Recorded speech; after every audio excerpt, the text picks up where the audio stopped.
Top! Si tu t'apprêtes à rentrer dans cette boutique d'antiquaire pour faire de la déco, il va falloir quand même que je te fasse passer deux trois messages pour pas que tu te chopes les entités qui vont avec. C'est parti.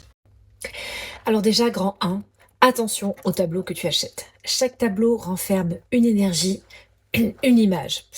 Je te conseille de ne pas acheter les tableaux avec des visages ou avec des représentations trop personnelles qui pourraient vraiment te donner une énergie trop lourde dans ta maison. Privilégie peut-être davantage les paysages, les animaux, pourquoi pas. Mais tout ce qui touche à l'âme humaine, je te le déconseille fortement.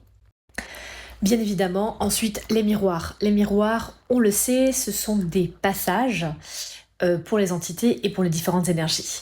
Si tu peux éviter d'acheter un miroir, tant mieux. Si tu en achètes, je te conseille vraiment de le purifier correctement et surtout de ne pas le disposer dans ta chambre. Et enfin, surtout, à ne pas acheter là du tout, ce sont les bijoux. Les bijoux ont une histoire de vie, ont des énergies. Ça peut être des bagues transmises, ça peut être des colliers, des croix, des montres. Voilà, donc ça, c'est vraiment warning, warning.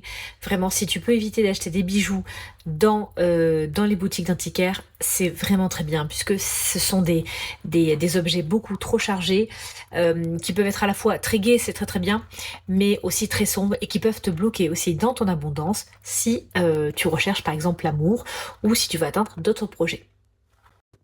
Et voilà, ces trois conseils s'arrêtent ici.